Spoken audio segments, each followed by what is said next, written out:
Visi di atas itu, Visi. Coba senterin. Di atas. Di atas.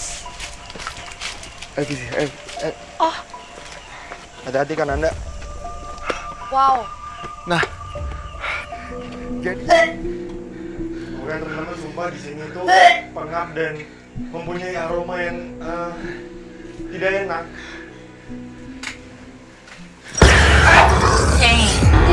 Aku minta netizen. Oke. Assalamualaikum. Kenapa? Cukup. Iya.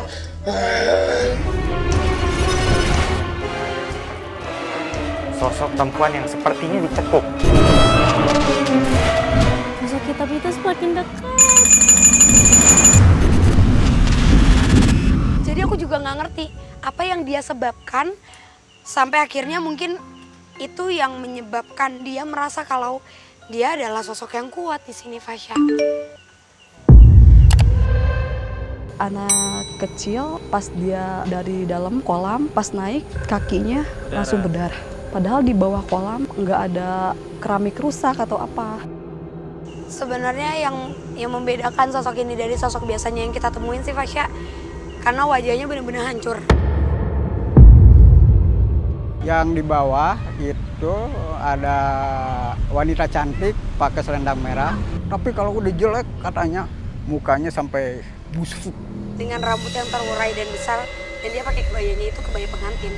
Jadi kebaya yang memang panjang ke belakang. Oke, terus sosok ini tuh asalnya dari mana, Kak Frisly atau Kak Nanda? Jadi sosok ini emang sudah ada lama, Mas ya. Semenjak bangunan ini sudah ada. Jadi emang sosok ini menempati pohon yang ada, pohon besar tadi ya. Banyaknya peristiwa tragis yang terjadi di sekitar wilayah homestay seolah menambah daftar kengerian dari gangguan yang warga sekitar rasakan.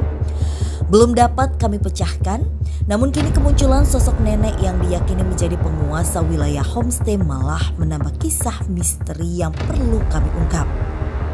Akankah kami mampu mengungkap seluruh kisah mistis dan cerita mitos yang ada pada penelusuran malam ini? Suasana dingin yang memenuhi seluruh wilayah secara merata seolah menjadi sebagian penggambaran akan banyaknya penghuni yang berada di wilayah homestay yang dulunya pernah aktif menjadi lokasi wisata. Setelah berhasil melepas salah satu sosok pengganggu, kini seperti masih ada segudang misteri seolah menunggu untuk kami ungkap kisahnya. Dulu sih tempat rekreasi, ada berenang. Dia menganggap tempat dia ini, wilayahnya dia, ini kan sejalan. Iya, betul. Di wilayah dia ini, di sini dia semakin kuat. Anggapan dia seperti itu. Tapi setelah kita untuk komunikasi dengan dia, ya dia bilang, ya saya mengaku saya salah. Dan sosok ini pun aku ulangi ya, berarti sosok ini tuh yang mengganggu para pengguna jalan di di jalanan depan villa ini ya. Di depan, bahkan dulunya waktu tempat ini masih beroperasi juga mengganggu para penghuni yang datang di sini sampai menyebabkan insiden dan akhirnya tempat ini memang tempat wisata di sini ditutup karena ini lebih banyak dan lebih ramai dihuni atau diisi sama anak-anak dari masyarakat sekitar yang emang datang.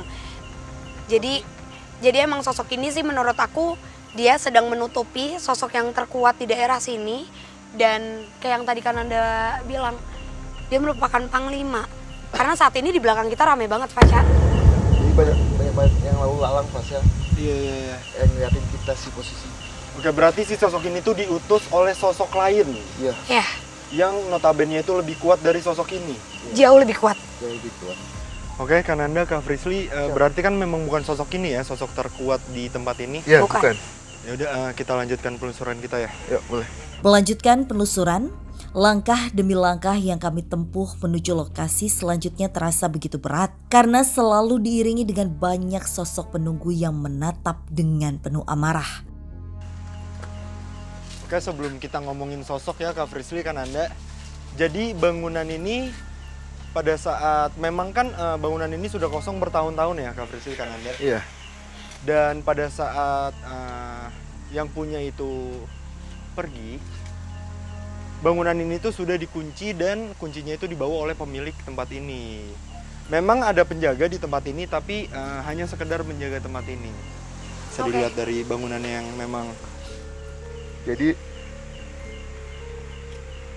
sekilas saya melihat di sini kayak aktivitasnya banyak sekali sih. Kayak banyak yang lalu lalang di sini. Kayak melewati kayak lintasan bukan kita bisa bilang apa ya, bukan lintasan goib. Kalau lintasan goib itu ada pintunya ya, Visi. Betul. Ya? Tapi ini banyak yang goib-goib yang ada di sana di belakang itu Berlalu lalang suka lewat melintasi ini. ya? Oh. Mungkin karena dia juga tahu kali ya Kak, maksudnya dari sekian banyak villa yang lain sudah pada hancur, kalau ini tuh masih membentuk menjadi satu rumah atau bangunan gitu. Iya. Tadi juga kita sempat ngelewatin jembatan. Aku juga dapat gambaran dari tadi. Marsha cuma bilang, Visi, sudah ada yang menunggu kamu. Kayak Visi di atas itu, Visi. Coba senterin.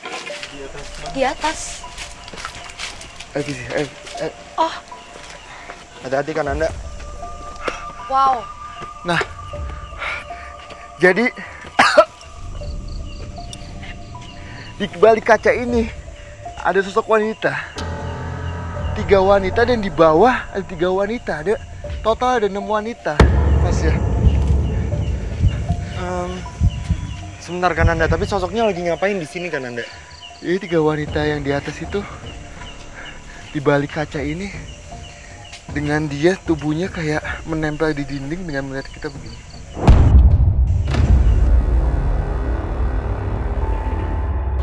Yang di bawah itu ada apa tuh, wanita cantik pakai selendang merah.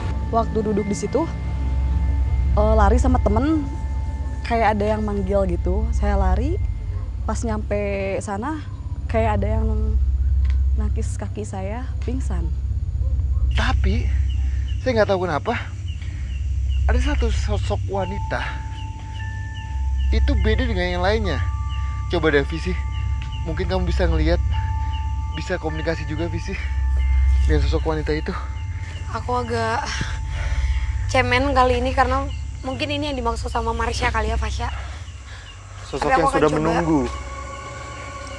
Assalamualaikum.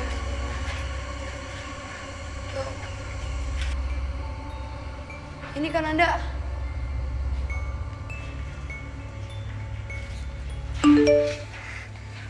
Visi jangan jauh Visi, cukup situ. Ya sosoknya yang di atas itu, Visi, yang tadi saya bilang Ada suara cekikikan Iya. ya? Jadi, ya. Mungkin dia mau cerita kali ya Kak, Iya. aku coba untuk flashback dulu Coba. sebentar. Kan Anda tadi.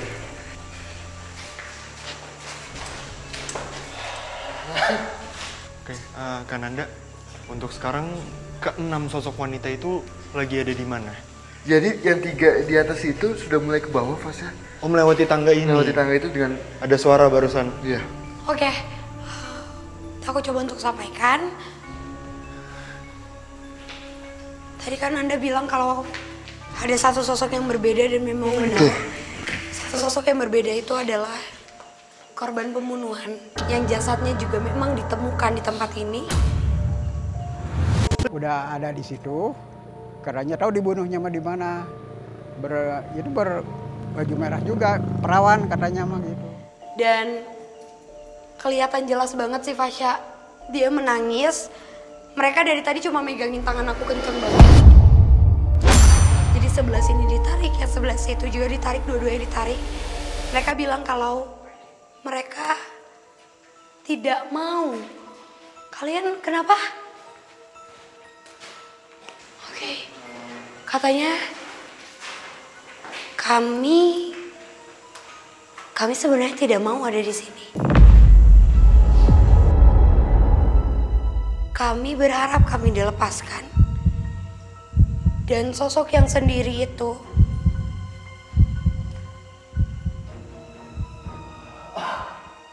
Zur Mai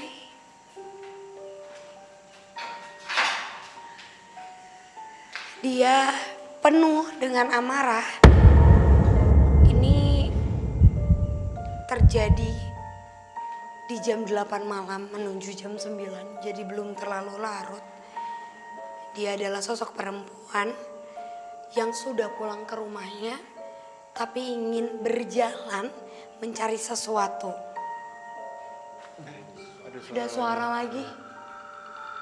Astagfirullahaladzim, ya. Dia mencari sesuatu, lalu dia ditusuk, Fasya, sama orang yang tidak dikenal. Di situ jujur aku sedih banget sih mendengar cerita dari si sosok itu, karena memang dari ceritanya Kak Frisly ya, si sosok itu sama sekali tidak tahu menahu dan mayatnya seperti dibuang ke villa ini gitu. Tiba-tiba aja mereka nusuk dan cewek ini marah banget. Marah, dendam, gak terima karena menurut dia gue gak layak untuk meninggal. Saya tidak layak untuk mati. Saya tidak layak untuk mati. Itu terus Fasya yang diulang-ulang. Jadi emang jasadnya ada di tempat ini, ditemukan di tempat ini, dan menurutku salahnya adalah sosok yang terkuat yang mungkin semoga kita bisa temuin. Sosok yang terkuat itu akan menunjukkan secara fisik karena memang sosok itu yang mengunci para perempuan ini, Fasya. Mereka pada turun.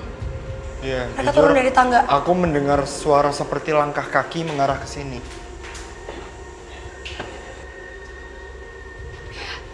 Mereka cuma turun dan mereka memberi gambaran kalau sosok terkuatnya itu nggak di sini. Tapi Sosok terkuatnya nggak di sini.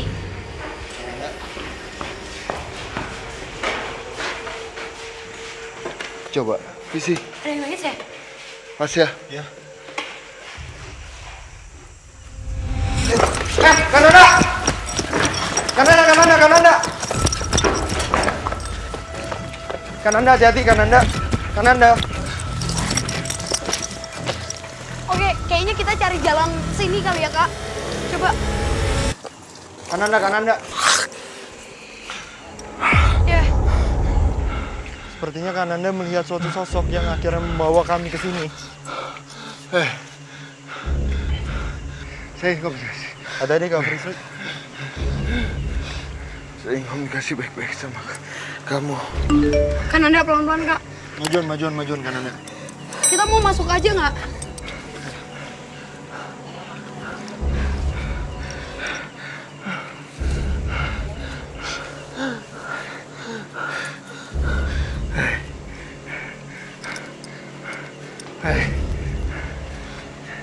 Ya. Masuk dulu aja. Kananda, hati-hati. Fasya, pelan-pelan. Diam kamu, nenek. Diam. Nenek.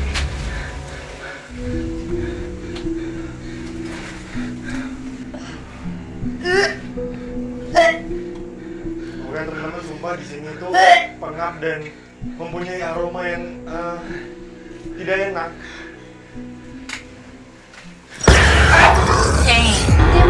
Aku minta netizen. Oke. Assalamualaikum. Kenapa? Cukup. Iya. Assalamualaikum. Capek. Iya. Di sini aja. Iya. Udah. Oke. Boleh nyalain lampu lagi, tim? Sebentar. Sebelumnya itu tuh sosok apa Kak Frisly yang komunikasi sama Kananda? Enggak, jadi jujur saat ini memang kita bertemu dengan sosok yang dari tadi mungkin kita cari juga. Sosok nenek-nenek. Aku agak melemah di sini karena ternyata memang sosok perempuan ini atau nenek-nenek penguasa di tempat ini, dia menyukai sosok-sosok perempuan. Dia sengaja seperti mengunci roh atau sesuatu, sukma atau apapun itu yang bisa dia kunci di tempat ini. Dia sengaja untuk menyimpan semua energi dan memang dihuni tempat ini sama 80% itu isinya perempuan, sosok perempuan Fasya. Yang tadi komunikasi sama Kananda, dari awal kita penelusuran di awal sampai titik ini, Kananda masih membawa pusaka. Ada satu ikatan, aku nggak tahu kenapa, tapi nenek ini ingin menyerang Kananda, tapi dari tadi dia memberikan gestur, dia mundur, dia menunduk seperti dia takut. Jadi kayak ada sesuatu. Terus tadi ada sosok juga yang masuk ke tubuh Kananda bilang untuk tetap dijagain tubuhnya. Semenjak saya membawa pusaka ini, selama kita jalan, di dalam pusaka itu ada Hodam, ada jin yang menunggu pusaka itu. Dan tadi sempat saya komunikasi pada saat saya untuk kesini, kamu hati-hati, kamu hati-hati. Tiba-tiba saya bertemu sama sosok nenek ini yang kita bisa bilang sangat-sangat negatif, sangat-sangat negatif sih, dan suka mengganggu, bahkan bisa mencelakai manusia di jalan depan villa ini ya. Tapi di samping ini, Pas ya, nenek ini sangat dibilang dengan dia membungkuk, rambut putih tapi menggimbal. Cuman yang mengganggu cuma nenek doang. Nah itu sih kemarin ya ada yang bilang sama saya, katanya malampir, tapi saya nggak tahu kan ya. Itu cuma saya ngedengar dari orang lain gitu maksudnya. Ya, pokoknya setiap ada kecelakaan ada dia gitu. Dan dia mempunyai tongkat, tongkatnya itu ada kayak kepalanya itu kayak hewan. Kepala tongkat itu kayak hewan. Nah dia kayak, kalau saya anggap dia paling penguasa di wilayah ini. Penguasa atau sosok terkuat di wilayah ini kan Anda? Iya. Nah pada saat saya udah kesini, dia udah langsung menunduk kayak takut, dia dipindahkan gitu Mas ya. Karena emang pusaka itu sampai saat ini masih saya bawa sih Fis. Iya. Terus berarti si sosok nenek-nenek inilah yang mengutus sosok yang kita temui di kolam tadi? Iya. Jadi itu yang di bawah itu, yang di kolam itu adalah kaki tangannya. Sedangkan enam wanita yang di atasnya tadi di bangunan yang kaca itu, Visi, itu bisa kita bilang apa ya? Yang memang diikat di sini. Dan satu wanita yang sempat ada kejadian pada saat tragis ya. Itu dia sangat senang mengambil apa ya? Kayak bukan sukma atau apa, saya nggak tahu itu apa, ditahan di tempat ini Pas ya. Oke, tapi si sosok nenek ini mempunyai alasan nggak sih kenapa dia suka mencelakai para pengendara ataupun orang yang mungkin hanya lewat di jalanan depan villa ini?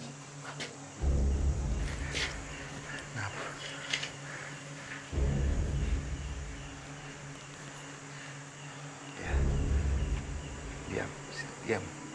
Jadi dia tidak suka wilayahnya dia. Ini wilayahnya sangat luas Pas ya. Betul. Emang dia ini bangunan ini di atas bukit. Kita bisa bilang di atas bukit. Ini wilayahnya dia tidak suka manusia itu menempati ini wilayahnya dia. Jadi dia pengen dengan alamnya saja. Berarti dia tidak suka dengan dibangunnya villa di tempat ini. Iya, betul banget Pas ya. Terganggu kali ya, tapi emang setelah tempat ini sudah tidak beroperasi, kakak juga dapat gambaran nggak kalau tempat ini disalahgunakan juga. Titik ini sempat diminta apa ya? Adalah orang datang ke sini. Sempat digunakan untuk meminta-minta. Tapi untuk asalnya si sosok nenek ini sendiri itu dari mana? Emang di sini Pas ya. Memang di tempat ini, di wilayah bukan ini. Tempat ini, tapi wilayah ini. Sosok nenek ini suka jalan-jalan, keliling kayak gitu Mas ya. Terus kenapa sih sosok nenek-nenek ini tuh ingin mencelakai kan Anda? Jadi sebetulnya gini, pada saat mencelakai bahkan sampai membuat itu manusia meninggal, walaupun ajal itu udah Tuhan yang ini. Nah dia senang Pas ya, kalau ada yang meninggal anggapan dia bahwa ini manusia ini bisa gue kunci di sini. Nah dia sangat senang begitu Pas ya. Tapi apa fungsi dari dia mengunci banyaknya sosok wanita di tempat ini? Jadi gini, semakin wilayah dia semakin banyak yang bisa kita bilang tanda kutip goib, dia semakin senang. Bahasanya dia bos ya, punya anak buah banyak, itu sangat senang sekali. Kayak gitu Pas ya. Berarti dia mengunci banyaknya sosok di tempat ini untuk dijadikan anak buah. Ya betul. Gitu. Oke, Kananda, Kak Frisly, kayaknya udah cukup karena aku juga udah dapat kesimpulan dari tempat ini. Bahwasannya memang banyaknya kecelakaan, bisa kita bilang kecelakaan di jalanan depan villa ini itu memang disebabkan oleh sosok ya. Ya. Sosok nenek-nenek ini, dan Banyaknya kisah tragis juga ya di tempat ini, seperti anak kecil, lalu juga wanita. Ya aku baru tahu aja sih, ternyata tempat ini menyimpan kisah tragis juga, dan ternyata si sosok nenek-nenek ini tuh bisa dibilang suka ya, suka mengunci sosok-sosok ataupun bahkan aku nggak tahu menyebutnya kodam atau apapun itu, korban yang memiliki kisah tragis di tempat ini ya kan Anda. Tapi boleh saya tambahkan, mohon maaf Mas ya. Jadi kecelakaan pun juga nggak semuanya itu dikarenakan si sosok ini ya. Tapi emang mungkin bisa kelalaian manusia juga sih Mas ya. Karena emang kita lihat juga akses jalannya itu menanjak sekali. Ya, curam, cukup curam ya. Mungkin bisa kayak gitu. Jadi nggak semuanya, tapi mungkin sebagian ada yang faktor gara-gara si sosok ini dan kelalaian manusia juga sih Pak.